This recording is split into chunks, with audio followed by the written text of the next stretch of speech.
I'm Adam. And I'm Tango. And this is Where There's a Williams, there's a way. Hey, Tango, have you ever hugged a quokka? I have no idea what that is.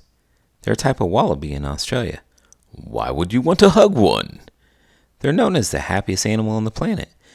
But part of it is that they always look like they're smiling. Are they really happy, though?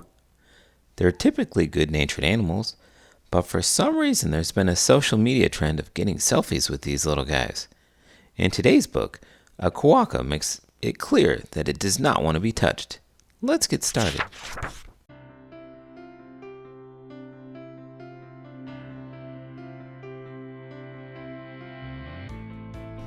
Don't Hug the Quoakka by Daniel Errico, illustrated by Mia Powell. This is the quokka. I thought you should know. He's cute and he hops and he smiles like so. If you ever look and you see him below, standing in front of you waving hello, don't try to hug him or he will say, "Whoa!" Back up, go on, 3 more steps, there you go. He'll draw out a line on the ground with his toe.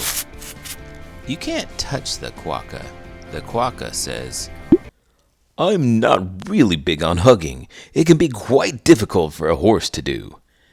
Every day when my students come into the classroom, I give them a choice of giving a high five, a pound, or a hug. If they want all 3, it's called a trifecta. If they don't want any, they can just say not today. Do you get many hugs? Dozens a day. My son's a big hugger. When he was little, he quit wanting kisses at a pretty early age. That was kind of hard for me. I used to give him a kiss on the cheek or at the top of the head, but you have to respect others' wishes. But he still gives hugs? All the time. Sometimes it is even at weird times. Like when? Maybe when you're washing the dishes, making dinner, or carrying groceries into the house. Well, he better not hug the quokka. No. His cheeks will look fluffy, softer than dough. Don't try to squeeze them, the quokka says. No. Don't try to sneak up behind him real slow. His tail has its own way of telling you. No. He doesn't want hugs outside in the snow. Even when frozen, the quokka says, No. He might stretch his arms and make a big show. That's just a yawn, the quokka says. No. And what if he naps and cuddles up low? Even when snoring, the quokka says, No. What if, just what if, you hug like a pro? What if you ask 7 times in a row? This reminds me of green eggs and ham. How so? You know, when Sam I Am keeps asking different ways that one may like green eggs and ham. But instead of eating new food, it's places or ways to hug. Now you've got it. I think these are 2 very different lessons. One's talking about being afraid of trying new things. The other's how to clearly communicate your comfort level. What's the big deal about giving a hug? I'm surprised to hear from a guy that doesn't like hugs. Nobody should have to explain themselves for not wanting a hug. However, they should be able to clearly state that they don't want one so they don't get in an uncomfortable situation. Just like Nancy Reagan used to say, just say no. He already answered you pages ago. You can't hug the quokka. The quokka says, No, no, nah, no, no, no, no, nuh-uh, nope, nope, and no. So, don't hug the quokka. That is, unless you ask for a hug and the quokka says yes. I'm a big fan of fist bumps and high fives. I'll give them to complete strangers. Do you have a preference? I've been trying to start a new trend for years, but it isn't catching on. What is it? A horseshoe hit. What is that? Kind of like a foot 5. I've only got 1 toe, so I think that people are weirded out by that. I don't think it's because you only have 1 toe. I think it's because you're like 10 feet tall. What does that matter? It's like not wanting to have a fist bump from a boxer. It's just intimidating. Maybe I should try a friendly headbutt. No, that's even worse. If you want to make a good choice, give this video a thumbs up and subscribe to the channel. I'm Adam. And I'm Tango. And this is Where There's a Williams, There's a Way. Note to Parents and Caregivers by Karen Rain, PhD. Hugs are some of the best things in life. They show care and concern and serve to connect and solidify both physical and emotional relationships. The positive impacts of hugs on people's bodies and minds are well documented, and some even argue that people need at least 12 a day for personal growth. While that may be a bit much for many people, a good, long hug can begin to heal pains from the day and provide emotional provisions for pains yet to come. However, in order for hugs to serve these positive functions, that they have to be engaged in with full, enthusiastic consent on the part of both participants. Otherwise, they can easily become a negative experience instead.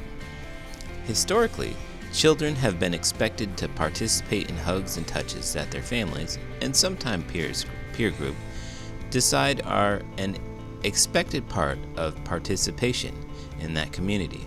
For example, many adults remember being told, "Go give your grandmother a hug," even when they didn't want to, and knew that their parent knew this. Nowadays, more and more parents and caregivers are becoming aware that this adherence to social niceties, in direct contradiction to children's consent, is harmful. But it's hard to know how to support a child's right to make decisions about their own body when many adults didn't have that experience growing up.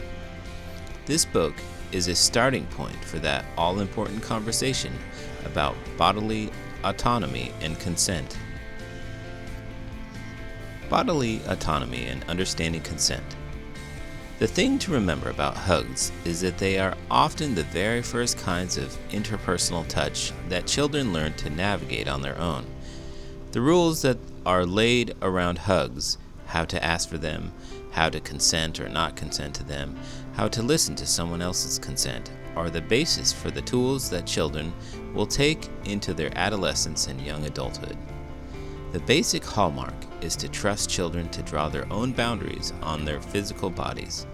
If they don't want to be hugged or touched, they are allowed to say no. This teaches children that they can be their own person, invites them to actually consider what they do want and need, and increases self-esteem and autonomy. It will also make it easier for them to understand that others have the same right to make decisions about their own bodies, thus learning to accept a no from other people. These are all critical skills for children to be learning. Helping kids navigate the hug and touch landscape is the start of a lifelong process. These tools translate directly into an adolescent and young adult's capacity to engage in sexual and romantic relationships clearly, ethically, authentically, and safely. Children should understand that the only time another person should have a claim to physical contact with their bodies is when it relates to physical health, such as the doctor's office. Non-consensual claims on a child's body should never be made for relationship building, kindness to others, or social duty, and the children should know this. Different kids need different things, or do they? Some kids feel extremely confident saying no loudly and clearly. If this is the kind of child you're caring for, your job may often be to soften these no responses to something that is more appropriate. But even children who generally have no trouble saying no may have people, like that one particular friend or grandparent, or situations, like with requests for hugs or offers of food that most children like, but they do not, where they struggle. Some kids feel almost entirely unable to say no to anything, to peers, adults, or both. If this is the kind of child you're caring for, your job may be to boost up those no responses to something that is more audible to those around them. Even children who struggle to say no may also struggle to clearly say yes. When and how to say no. Helping your child learn to say no to something or someone is difficult for many parents because they did not receive this kind of guidance and support as children themselves. Instead, it tends to come when children are older and many of their habits around consent have already been formed. And then there is the question of how to say no. The quokka says no over and over again in so many ways with words and body language and signs. Providing this many tools to your child will allow them to choose which one they use for any given situation. Questions and discussion topics to have with your child can include: how do you know if you do not want to hug someone? What are the ways that your body tells you if you do not want to hug someone? You can talk about the way their body feels in different situations, whether those feelings are comfortable or uncomfortable, and what those feelings might be telling them. If you do not want to hug a friend, how would you tell them? What if it were your teacher? What if it were your friend's parent? Include additional important people in this question, like family members, clergy members, and others. Model some clear ways to say no, which can be as simple as "no thank you" or "I don't want to hug." What would you do if someone tried to hug you without asking first? Some possibilities include: please ask me before you touch me, and I don't like it when people hug me without asking me first. What would you do if someone tried to hug you after you told them no? Tell your child that if a person continues to try and hug them or keeps asking over and over again after the child has said no, the child should get support from an adult or another adult if an adult is the one trying to instigate the hug. Most children will need the support of their parents when they say no to physical contact, particularly when it is with an adult. Be sure and tell your child clearly that you will support them saying no to a hug with anyone, including family members. When and how to say yes. As difficult as it often is for children to say no, many children have as much or more trouble saying yes. Understanding one's own desires and feeling confident in expressing them is a rare thing for children to be guided through. Instead, children may be taught to be coy about what kinds of physical contact they want, offering body language that says yes while their words say no. A common example of this problem is tickling. Many children are taught that they should laugh and say no to being tickled, even if they love it and want it to continue. This is problematic because it can look just the same as children who actually do not want to be tickled.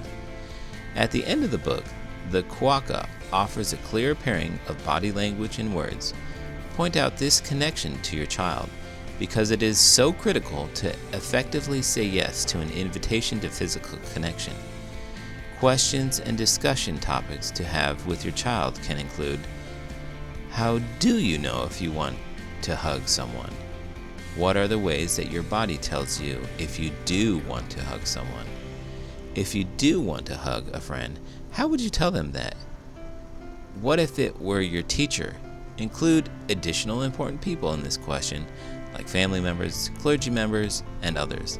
And here, you can stress the importance of accepting a no from someone else if that's their answer. If you have asked someone else for a hug, and they say yes, but their body seems shy, what do you think that means? What if their body seems enthusiastic, but they say no with their words? Be sure to point out that a person's body and words both need to say yes in order to be totally certain. Being totally certain. The book ends with the reader, the potential quokka hugger, being totally certain about the quokka's desire for a hug. It is this commitment to mutually enthusiastic physical connection that is the gold standard. The goal of the entire book, ending on this note of certainty around connection, can offer you and your child a point for joy, celebration, and ultimately hugs. Did you know quokkas are playful marsupials from Australia. Their iconic smile has earned them the title of world's happiest animal. These small creatures are covered with short, fluffy, brown-gray fur, have little round ears, small black noses, and commonly a smile.